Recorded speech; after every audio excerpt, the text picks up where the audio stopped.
আমি এই সিৰিজটোৰ lecture number 68লৈ আপোনালোকক স্বাগতম জনাইছোঁ। চ' আপোনালোকে যিহেতু জানে যে আমি ইণ্ডিয়ান পলিটি বাই এম লক্ষ্মীকান্ত এই কিতাপখন ডিছকাছ কৰি আছোঁ আৰু আজি আমি এই কিতাপখনৰ চেপ্টাৰ নম্বৰ 14 যিটো চেণ্টাৰ এণ্ড ষ্টেট ৰিলেশ্যনছ এই চেপ্টাৰটো ডিছকাছ কৰিম। চ' এই চেপ্টাৰটোৰ আজি আমি লাষ্ট পাৰ্ট মানে যিটো পাৰ্ট নম্বৰ 15 ডিছকাছ কৰিম। চ' ইয়াৰ আগতে যিমানবোৰ ভিডিঅ' আমি ডিছকাছ কৰিছোঁ প্ৰত্যেকটো ভিডিঅ'ৰ একচুৱেলি এটা প্লে'লিষ্ট বনাই মই ডেছক্ৰিপশ্যনত দি দিছোঁ। প্লিজ আপোনালোকে গোটেইখিনি চেষ্টা কৰিব যাতে ফ'ল' কৰিব পাৰে, বিকজ বহুত কনচেপচুৱেল ক্লিয়াৰিটি হৈ যাব আপোনালোকৰ। আৰু আগলৈ যেতিয়া মই ভিডিঅ'বিলাক দি যাম আগৰ ভিডিঅ'বিলাকৰ ৰেফাৰেঞ্চ হিচাপে ইউজ কৰিম, চ' আপোনালোকৰ শিকি বহুত ইণ্টাৰেষ্টিং লাগিব। চ' ভিডিঅ'টো ষ্টাৰ্ট কৰাৰ আগতে প্লিজ চেনেলটো ছাবস্ক্ৰাইব কৰি দিয়ক যাতে এনেকুৱা ধৰণৰ ইম্পৰ্টেণ্ট ভিডিঅ'ৰ ন'টিফিকেশ্যনবিলাক আপোনালোকে পাই থাকে। চ' আজি আমি এই পাৰ্টটোত পুঞ্চিৰ কমিশ্যন অলৰেডি আমাৰ ষ্টাৰ্ট কৰা হৈ গৈছে। চ' ইয়াৰ ৰেকমেণ্ডেশ্যনবিলাকৰ বিষয়ে ভালকৈ ডিছকাছ কৰিম। চ' আহকচোন আজি ভিডিঅ'টো ষ্টাৰ্ট কৰোঁ। চ' অলৰেডি আমি trends in centre and state relations আমি ডিছকাছ কৰি আছিলোঁ। আপোনালোকে যদি আগৰ ভিডিঅ'বিলাক চাই আছে, বেলেগ বেলেগ ধৰণে যিবিলাক চেণ্টাৰ আৰু ষ্টেটৰ মাজত যিবিলাক টেনশ্যন হ'বলৈ ধৰিছিলে, ইয়াৰ ফলত কেনেকৈ বেলেগ বেলেগ commission, administrative reforms commission, then Rajamannar committee,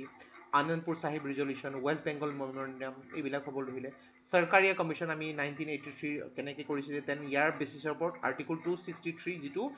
inter state relations কেনেকৈ গঠন কৰা হ'ল 1990 এই বিষয়েও আমি ডিছকাছ কৰিছোঁ। চ' ইয়াৰ আগৰ যিটো ভিডিঅ' আছে সেই ভিডিঅ'ত আমি পুঞ্চি কমিশ্যন অলৰেডি ষ্টাৰ্ট কৰা হৈ গৈছে। চ' মেইনলি ইয়াৰ পুঞ্চি কমিশ্যন এজন chief justice, retired chief justice এওঁক এপইণ্ট কৰা হৈছিলে এজ এ চেয়াৰমেন। চ' এওঁ চেণ্টাৰ এণ্ড ষ্টেট ৰিলেশ্যনৰ ওপৰত একচুৱেলি গোটেইবিলাক ৰিভিউ কৰি পেলাই প্ৰায় 4 বছৰৰ পিছত 2010ত এওঁ যিটো ৰিপৰ্ট ছাবমিট কৰিলে, কি বস্তুৰ ওপৰত এক্সামিন কৰিবলৈ এখন কমিশ্যন গঠন কৰা হৈছিলে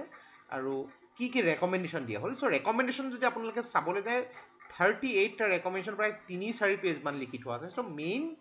ইম্পৰ্টেণ্ট যিখিনি সেইখিনি ডিছকাছ কৰিম, আপোনালোকে পঢ়ি চাব পাৰে। ওৱান লাইনাৰ শ্বৰ্ট নোট আপোনালোকে এইটোত নিজে কৰিলে ভাল হয়, বেটাৰ, বিকজ মই যদি কৈ যাওঁ এইখিনিত শিকিবলগীয়া একো বিশেষ নাথাকে। তথাপিতো একেবাৰে যিকেইটা ইম্পৰ্টেণ্ট, যিকেইটা নহ'লে নহয় সেইকেইটা মই ডিছকাছ কৰিম। যদি পাৰে আপোনালোকে ইয়াত এবাৰ ৰিডিং এটা মাৰি দিব, বিকজ শিকিবলৈ ভাল হ'ব। আৰু পৰীক্ষাত এইটো কেতিয়াও নহয় যে আপোনালোকক 38টা ৰেকমেণ্ডেশ্যনৰ বিষয়ে আপোনাক সুধিব। চ' মেইন যিকেইটা আছে সেইকেইটা জানিলেও যথেষ্ট হয়। চ' মেইন ৰেকমেণ্ডেশ্যনখিনি এইটো যিটো পুঞ্চি কমিশ্যনৰ চেণ্টাৰ এণ্ড ষ্টেট ৰিলেশ্যনৰ এইটো কৰিবলৈ গৈ তেখেতে 2010 চনত ৰেকমেণ্ডেশ্যনবিলাক একচুৱেলি চেণ্ট্ৰেল গভৰ্ণমেণ্ট, যিটো সেই সময়ত কংগ্ৰেছ গভৰ্ণমেণ্ট আছিলে, home ministry P Chidambaram home minister আছিলে, তেখেতক ছাবমিট কৰিছিলে গোটেইখিনি ৰেকমেণ্ডেশ্যন। চ' প্ৰথম ৰেকমেণ্ডেশ্যন যিটো পুঞ্চি কমিশ্যনে কৈছিলে আৰ্টিকল 355 এণ্ড 356, যিটোৱে কি কথা কয়, প্ৰেচিডেণ্ট ৰুল। চ' এতিয়ালৈকে আমি একচুৱেলি ইমাৰ্জেঞ্চিৰ বিষয়ে পোৱাই নাই চেপ্টাৰটো, যদিও বহুতবাৰ আমি ডিছকাছ কৰিছোঁ ইমাৰ্জেঞ্চি। চ' কথাটো হৈছে যে এই কমিশ্যনখনে এইটো কৈছিলে যে আৰ্টিকলৰ কিছুমান বস্তু এমেণ্ড কৰিব লাগে। চাওক, প্ৰেচিডেণ্ট ৰুল এটা চিধা ভাষাত যদি ক'বলৈ যাওঁ কেতিয়া এপইণ্ট কৰা হয়, আৰ্টিকল 356 ছাপ'জ এখন ষ্টেটত বিধানসভা ইলেকশ্যন হ'ল। এতিয়া বিধানসভা ইলেকশ্যন হৈ যোৱাৰ পিছত কি হ'ল যে তাত বেলেগ বেলেগ পাৰ্টীয়ে বেলেগ বেলেগ ধৰণে ভোট পালে,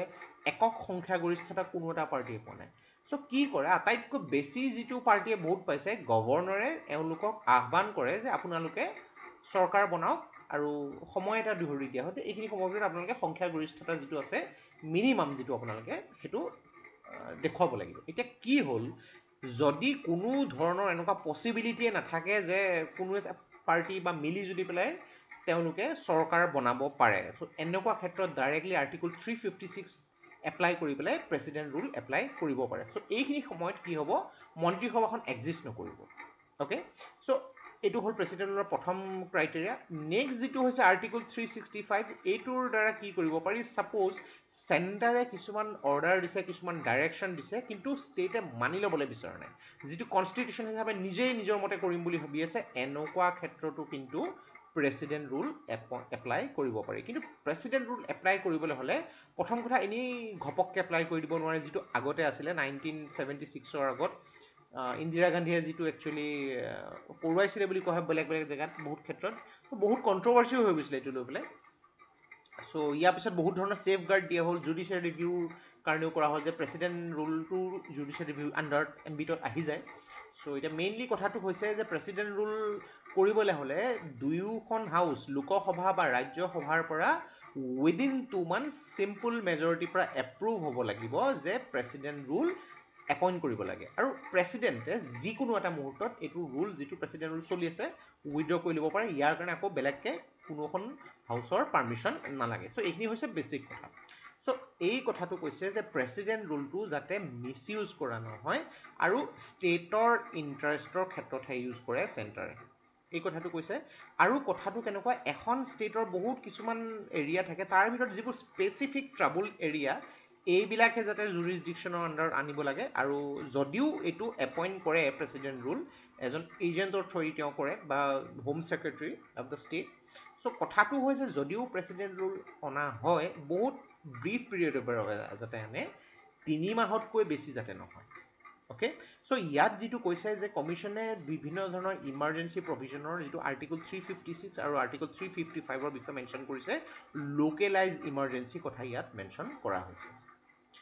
নেক্সট যিটো ৰেকমেণ্ডেশ্যন এইটো কোৱা হৈছে মেইনলি নেশ্যনেল ইণ্টিগ্ৰেশ্যন কাউন্সিল এনেকুৱা ওৱান লাইনাৰ আপোনালোকক সুধিব পাৰে যে কোনখন কমিশ্যনে কৈছিলে এইটো জেনেৰেলি ওৱান লাইনাৰ মই সেইটো আপোনাক এডভাইচ কৰিম প্ৰত্যেকটো 38টা মই যদি ক'বলৈ যাওঁ আপোনালোকৰ নাম্বাৰ অফ ভিডিঅ'জ সংখ্যা বহুত বাঢ়ি দিব আৰু কি হ'ব আপোনালোকৰ আমনি লাগিব বিকজ আগবাঢ়িবলগীয়া আছে আমি বৰ বেছি শ্ল' কৰি থাকিব নোৱাৰোঁ চ' মোৰ আপোনালোকক এইটোৱে গাইডেঞ্চ যে নিজৰ ফালৰ পৰা গোটেইখিনি বস্তু অলৰেডি আমি ডিছকাছ কৰিছোঁ বহুতবাৰ সাধাৰণ কথা আৰু আমি আগলৈও পাম নিজৰ ফালৰ পৰা পইণ্ট দি পেলাই ওৱান লাইনাৰ আপোনালোকে কিছুমান বহীত লিখি যাব পাৰে নাইবা কিতাপতো যদি আণ্ডাৰলাইন কৰি যায় ছাফিচিয়েণ্ট হয় কেতিয়াও আপোনাক মেইনছত 38টা লিখক বুলি কেতিয়াও নিদিয়ে আৰু সৰু সৰু পইণ্টবিলাক আপোনালোকক সুধিব পাৰে বা এনালাইজ কৰিব পাৰে এইটো বস্তু আপোনালোকে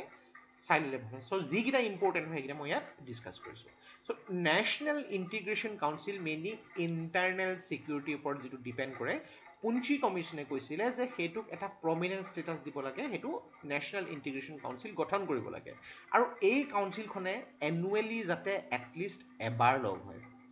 বিভিন্ন ধৰণৰ কাৰণত যিটো ধৰি লওক যিকোনো এটা জেগাত যদি কমিউনেল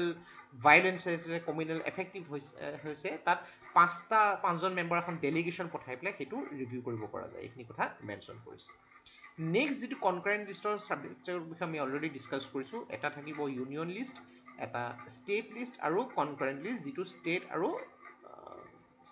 ইউনিয়ন দুইটাৰ ক্ষেত্ৰতে থাকে দুইটাই নিয়ম বনাব পাৰে এতিয়া কথাটো কৈছে যে পুঞ্চি কমিশ্যনে কৈছে যে চেণ্টাৰে ষ্টেটৰ লগত কনচাল্ট কৰিব লাগে যিকোনো ক্ষেত্ৰত যদি তেওঁলোকে এখন বিল বনাইছে আৰু সেই বিলটোত ইণ্টাৰ ষ্টেটৰ কাউন্সিলৰ কথাটো মেনশ্যন আছে বা লিংক আছে যিটো কনকাৰেণ্ট লিষ্টৰ আণ্ডাৰত আহে চ' এই ক্ষেত্ৰত চেণ্টাৰৰ যদিও অগ্ৰাধিকাৰ দিয়া হয় কিন্তু সেইটো মিছ ইউজ যাতে চেণ্টাৰে নকৰে এই কথাটো পুঞ্চি কমিশ্যনে কৈছিলে নেক্সট আমি যিটো চাওঁ এপইণ্টমেণ্ট অফ চিফ মিনিষ্টাৰ চাওক এটা কথা চিম্পল কথা যিকোনো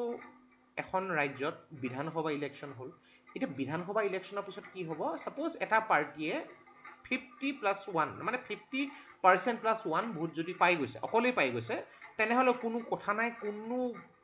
মানে গভৰ্ণৰৰ ওচৰত এইটো ডিছক্ৰিশ্যনেৰী পাৱাৰ নাই যে সেই যিখন পাৰ্টি আছে সেই পলিটিকেল পাৰ্টিটোক আঁতৰাই দিব পাৰে অ'কে চ' গভৰ্ণৰে সেই পাৰ্টিটোক সংখ্যাগৰিষ্ঠতা হিচাপত এপইণ্ট কৰিবই লাগিব আপোনালোকে চৰকাৰ বনাওক নিজাকৈ যি হিচাপত দেখিছে আপোনালোকে আগবাঢ়ক কিন্তু যদি সংখ্যাগৰিষ্ঠতা নাথাকে এনেকুৱা ক্ষেত্ৰত গভৰ্ণৰ এইটো ডিছক্ৰিশ্যনেৰী পাৱাৰ ইউজ কৰিব পৰা যায় আৰু সেইখিনি সময়ত ভাঙি দিব পাৰে মন্ত্ৰীসভাখন অ'কে কিন্তু এইখিনি সময়ত চিফ মিনিষ্টাৰো ইয়াত পৰামৰ্শ ল'ব লাগিব ত' বহুত ইম্পৰ্টেণ্ট কথা থাকে আমি আৰ্টিকল 163 164 এইবিলাক আমি যেতিয়া চিফ মিনিষ্টাৰ পঢ়িম ভালকৈ ডিছকাছ কৰিম চ' ইয়াত এটা কথা কৈছে যে পলিটিকেল পাৰ্টি ছাপ'জ ইয়াত এলায়েন্সৰ কথা কৈছে যে লাৰ্জেষ্ট পলিটিকেল পাৰ্টি যিটো হয় যিটোৱে বেছি ভোট পাইছে চিফ মিনিষ্টাৰ তাৰ হ'ব নেকি এইবিলাক কথা একচুৱেলি মেনশ্যন কৰা আছে আমি অলৰেডি চিফ মিনিষ্টাৰ যেতিয়া পঢ়িম এনেও এইবিলাক বস্তু পাম চ' হায়েষ্ট যিটো পাৰ্টিয়ে ভোট পাইছে ৰিলেটেড সেইটো কথাটো ইয়াত মেনশ্যন কৰা হৈছে আৰু ইয়াত যিবিলাক ছাপ'জ বেলেগ বেলেগ ইণ্ডিপেণ্ডেণ্ট পাৰ্টি হওক বা ইণ্ডিপেণ্ডেণ্ট MLA হওক বা এইবিলাক পাৰ্টি সেইবিলাকেও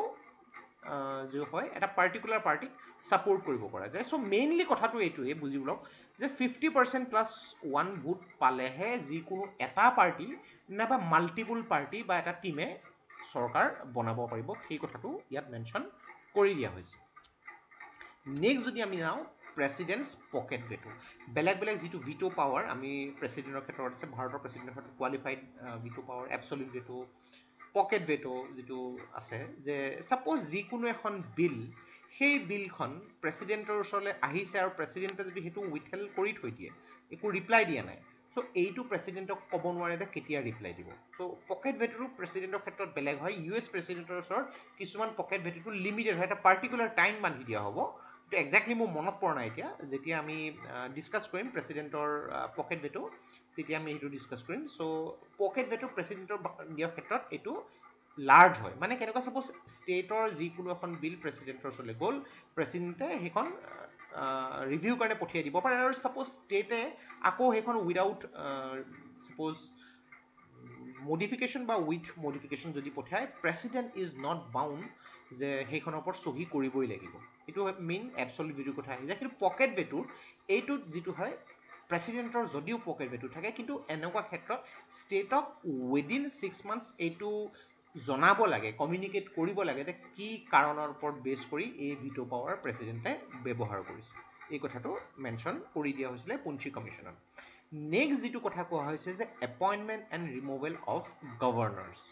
চ' মেইনলি আমি গভৰ্ণৰ বস্তুটো এইটো যে বহুত ক্ষেত্ৰত ধৰা হয় যে এজন গভৰ্ণৰ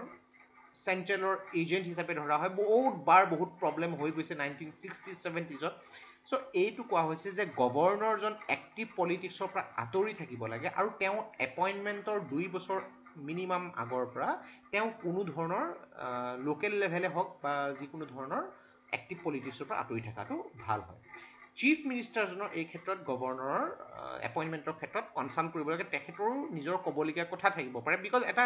হাৰমনি ডেফিনেটলি থাকিব লাগিব মন্ত্ৰীসভাৰ লগত গভৰ্ণৰৰ কথাটো চ' আৰ্টিকল 163 164 এইবিলাক যেতিয়া ডিছকাছ কৰিম ভালকৈ পঢ়িম গোটেইখিনি কথা নেক্সট কথাটো কৈছে যে এখন কমিটি গঠন কৰিব লাগে এপইণ্টমেণ্ট যেতিয়া গভৰ্ণৰ কৰা হ'ব যেতিয়াই যাৰ মন যায় তেনেকুৱা নহয় এই কমিটিখনত কোন কোন থাকিব প্ৰাইম মিনিষ্টাৰ থাকিব হোম মিনিষ্টাৰ থাকিব central home minister speaker of the Lok Sabha থাকিব ইয়াত এইবিলাক কথা মনত ৰাখিব পুঞ্চি কমিশ্যনে কি কথা মেনশ্যন কৰিছিলে সুধি দিব পাৰে কেতিয়াবা আৰু পাৰ্টিকুলাৰ সেইখন ষ্টেটৰ চিফ মিনিষ্টাৰ থাকিব আৰু এই ক্ষেত্ৰত ভাইচ প্ৰেচিডেণ্টকো এই কমিটিখনত ইনক্লুড কৰিব পৰা যায় চ' এই কথাখিনি পুঞ্চি কমিশ্যনে কৈছে চ' মেইন যিখিনি কথা আমি পুঞ্চি কমিশ্যনৰ ৰেকমেণ্ডেশ্যনৰ সেইখিনি ডিছকাছ কৰিলোঁ আপোনালোকে এবাৰ নিজে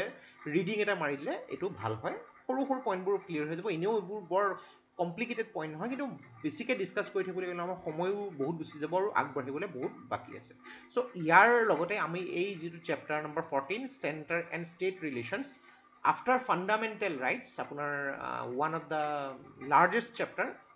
এণ্ড মই যদি ক'বলৈ যাওঁ পাৰ্লিয়ামেণ্ট যিটো হয় আমাৰ ইণ্ডিয়ান পলিটিৰ আটাইতকৈ লাৰ্জেষ্ট চেপ্টাৰ হ'ব চ' বহুত কথা আমি শিকিবলৈ পাম বিতংভাৱে আমি ডিছকাছ কৰিম ডেফিনেটলি আপোনালোকে এনজয়ো কৰিছে চ' প্লিজ যিমান পাৰে আপোনালোকৰ মৰম আশীৰ্বাদ আমাক লাগে আমি এটা শক্তি পাওঁ আৰু কষ্ট কৰি যাবলৈ চ' প্লিজ আপোনালোকৰ ছাপোৰ্ট আমাক দি যাব আৰু ভিডিঅ'টো প্লিজ লাইক কৰিব ছাবস্ক্ৰাইব কৰিব আৰু শ্বেয়াৰ কৰিব চ' আজিৰ বাবে ইমান take care thank you and Jai Hind